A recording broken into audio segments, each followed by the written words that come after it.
Dəyərli müəllimlər, dərsimiz 5-ci sinifin 25-ci mövzusu olan buterbrodların və isti içkinin hazırlanma texnologiyasıdır. Gəlir buterbrod nədir? Buterbrod alman mənşəli sözdür. Yağla çörək mənasını verir. Buter yağ, briyad isə çörək deməkdir. Buterbrod dedikdə artıq yağla çörək nəzərdə tutulmur. Buterbrod kolbasa, ət, pendir və başqa ərzaqlarla da hazırlana bilər. Buterbrodun öz mənası nədir?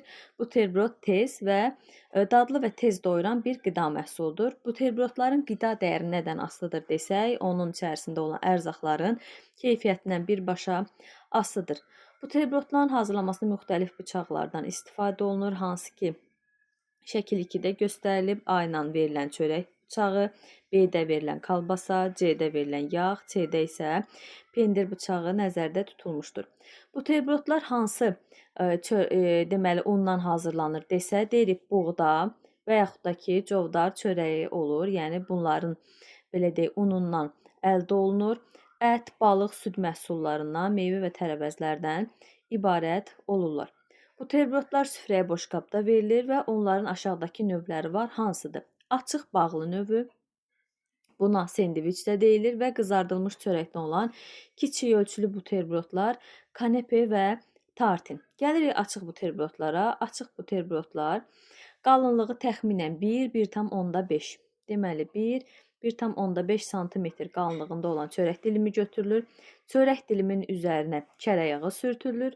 Pendir, veçina, kolbasa, balıq və s. qoyulur. Buterbrodları göyərti, pomidor, xiyar və s. kimi belə deyək, ərzaqlarla da bəzəmək olar. Üzərinə qoyulan ərzağa görə buterbrodlar sadə, yəni bir ərzaqdan ibarətsə sadə, bir neçə ərzaqdan ibarətsə mürəkkəb olur. Deməli, bu açıq buterbrod sadə və mürəkkəb olur. Həmçinin açıq buterbrod soyuq və isti olur. Yəni bu hər ikisi də açıq buterbrodlara aiddir. Bağlı buterbrodlar isə qalınlığı təxminən 0,5 sm olan 2 çörək dilimi götürülür. Hər 2 dilimə yağ sürtülür, lakin ərzaqlar bir dilimin üzərinə qoyulur, digərsi onun üzərinə qoyulur. Daha sonra kanepe, buna qəlyanaltı da deyilir. O boyat çörək dilimlərindən yəni götürülür və bu çörəklərin qalınlığı 0,5 və 1 sm olan müxtəlif fiqurlar şəklində olur. Kanepedə nədir? Müxtəlif fiqurlar, hansı kvadrat, ulduz və bu kimi müxtəlif fiqurlardan doğranır.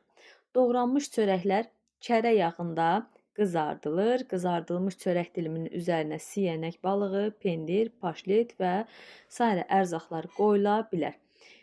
İndi kanepedə necə yadımızda saxlayırıq? Baxırıq kanepedə nə deyir? Kanepedə deyir ki, nə var? Balıq var, balıq. Pendir var, kanepe, pendir, peynən, paşlet, peynən. Yəni pelərə diqqət yetirsək, kanepe, pendir, paşlet. Daha sonra nə var idi burada? Yəni bu sözlərlə yadda saxlaya bilərsiniz ki, bu kanepedə, yəni üzərinə düzülən ərzaqlardır. Sonra tartinlər var. Tartinlər də qızardılmış çörəkdən hazırlanır. Hər ikisi də qızardılmış çörəkdir. Deməli, çörəyin üzərinə müxtəlif ət, balıq və başqa ərzaqlar necə qoyulur? İsti halda qoyulur. Əgər desək ki, hansı belə deyək, buterbrodların üzərinə isti halda ərzaqlar yerləşdirir, deyirik tartinləri. Tartinlərdə nədir? Kotlet, yəni nə olur, üzərinə nə qoyulur? Kotlet, omlet, qayğanaq, pendir, sonra yumurta və s. bu ərzaqlardan hazırlanır. Tartinlərdə necə yadda saxlayırıq bunları? Deməli, kotlet, yəni tığlara fikir versək, tartinlərdə tığlara fikir veririk. Nədir? Kotlet, tığ, sonra omlet, tığ, sonra yumurta, yumurtanı da bura aid eləmək olar. Burada da bu 1-2 açar məqam sözlər sizə kömək ola bilər. Sonra buterbrod hazırlayanda ərzaqları səliqəli yığmaq lazımdır, çörək dilimindən kənara çıxmasın və onlar qabaqcadan hazırlanır, 30 dəqiqə öncədən hazırlanır və süfrəyə içkilərlə bir yerdə də vermək olar, çay, kofe və s. bu kimi belə deyək içkilərlə. Sonra çay nədir? Çay ən məşhur isti içkidir. O ilk dəfə harda? Çində. Nə? Çay. Yəni hər ikisi Ç hərfi ilə başlayır. İsti içki kimi istifadə olunub elə Çinlilər tərəfindən. O nəyə xeyr eləyir? Sinir sisteminin və mədə pozğunluğunun müalicəsində istifadə edilir. Nə? Çay. Bax, unutmayın. Sonra isə çay təkcə Çində deyil, dünyanın bir çox ölkələrində isti içki oldu və çay həm də nə idi? Çay həm də kübarlıq göstəricisi idi. Daha sonra ilk dəfə Avropaya 17-ci əsrdə Holland tacirləri tərəfindən gətirildi. Bayaq dediyim kimi tezliklə çay kübarlıq göstəricisinə çevrildi. Hara gətirilib? Avropaya. Kim tərəfindən? Holland tacirləri tərəfindən. Neçənci əsrdə? 17-ci əsrdə. Bir də sonra burada nə deyəcəyim sizə? İndi sonra artıq çay plantasiyaları salınmağa başladı. Hansılardır? Hindistan, İndoneziya, daha sonra Seylon, Şri Lanka, Yaponiya və Afrika ölkələri qoşuldu və ən sonda isə Azərbaycanda, yəni sonuncu olaraq isə Azərbaycanda çay plantasiyaları salındı. Deməli, Hindistan, İndoneziya, Seylon, Şri Lanka, Yaponiya, Afrika və Azərbaycan. Sonra çayın keyfiyyəti onun növündən, desək ki, çayın keyfiyyəti nədən asılıdır? Deyirik, onun növündən, becərildiyi torpaqdan, iqlimdən, yığılma və emal texnologiyasından asılıdır. Ən yaxşı çay hansı çay hesab olunur? Əl ilə yığılanlar. Ən yaxşı çay əl ilə yığılan çaylardır. Çünki yüksək keyfiyyətli çay hələ tam açılmamış, yəni yarpaqları tam açılmamış, yığılması xüsusi tələb edən, yəni xüsusi səliqə tələb edən yarpaqlardan hazırlanır. Çayın dəmləmə texnologiyası var burada. Nədir? Bizə nə lazımdır? Qaynatmaq üçün çaydan, dəmləmək üçün çaynik, süzmək üçün süzgəc, çay qaşıqları, fincan, nəlbəkilər.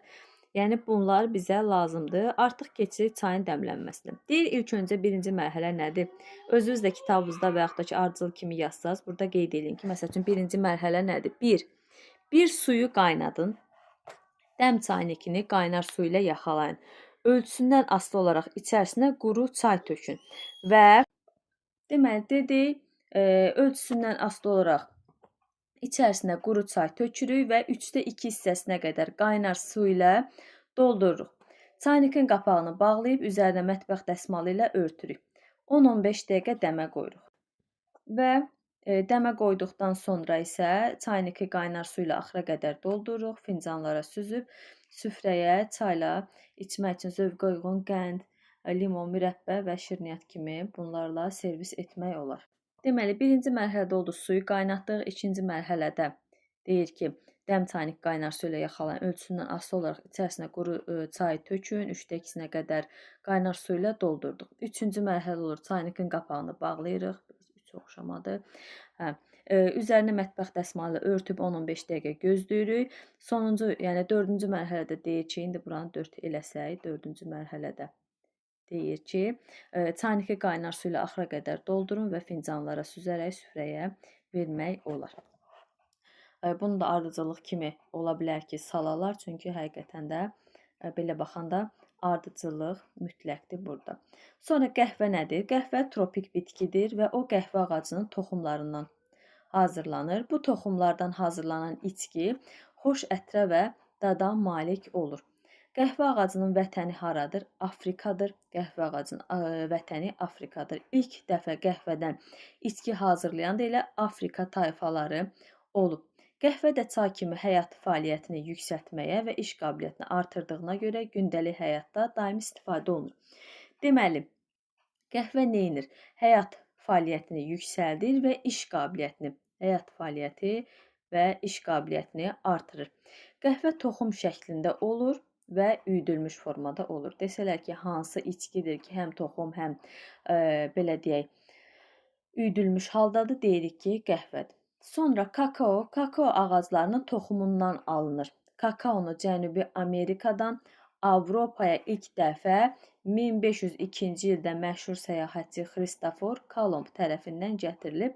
Nə? Kakao. Baxın, Kolumb, kakao. Yəni K hərfləri ilə başlayır hər biri də. Kakao çox kalorili. Elə burada da açar məqam kakao kalorili içkidir. Yəni çünki olur ki, bunların hər birini üçlük formasında verir, yəni hansı-hansına aiddir deyə. Ən azından məsəl üçün kakaonu kalorili yəni sözlərindən ayıra bilərsiniz ki, məsələn bu hissə kakaoya aiddir. Kalori içkidir, yorğunluğu və stresi götürür. Qəhvə və kakaonu hazırlamaq çox asandır. Onları sadəcə qaynar su ilə dəmləmək kifayət edir. Yəni deyir onları isti içki kimi yox, həm də yay aylarında buzlu qəhvə, limonlu, sonra buzlu çay, soyuq kakao ilə də deyir əvəz etmək olur. Deməli, indi buradan başlasaq, çay nə idi? Çay sinir sistemini və mədə pozğunluğunu götürür. Qəhvə neynədir? Həyat fəaliyyətini yüksəltdi, iş qabiliyyətini yaxşılaşdırdı. Kakao neynədir? Kalorili içkidir, yorğunluğu və stresi götürür. Yorğunluğu və stresi aradan qaldırır. Sonra burada qəhvənin və kakaonun hazırlanması və praktik iş kimi onu göstərir. Deməli nədir? Qəhvənin hazırlanma texnologiyasında burada qəhvəni hazırlamaq üçün qab, fincan, nəlbəki, qaşıqları hazırlayırıq. Suyu qaynadın və qəhvədanı qaynar su ilə yaxalayın. İçinə bir fincan, yəni bir fincana, elə ki bir nəfər üçün də bir fincana 1-2 çay qaşığı hesabı ilə üyüdülmüş qəhvə tökün, sonra qəhvədanı qaynar su ilə doldurun və ehtiyatla qaynama həddinə çatdırın. Odun üzərindən götürün, 3-5 dəqiqə dəmə qoyun və hazır qəhvəni fincanlara süzün. Deməli, qəhvə nə qədər dəmalıdır? 3-5 dəqiqə. Çay 10-15 dəqiqə. Sonra qəhvəni bəzən süd və qaymaqla da təklif edirlər. Bəs kakaonu hazırlamaq üçün bir nəfər üçün, yenə burada da bir nəfər üçün hazırlanması 4-də 3 stəkan süd, 1-2 çay qaşığı kakao tozu və zövqə görə şəkər tələb olunur. Südü qaynadın, kasaya kakao tozu, şəkər və biraz süd əlavə edib, içərisində süd olan qaba tökün və qarışdırın. Qabı odun üstünə qoyun və ehtiyatla qaynama həddinə qədər çatdırın və kakaonu fincanlara süzün. Bu dərsimizdə bu qədər.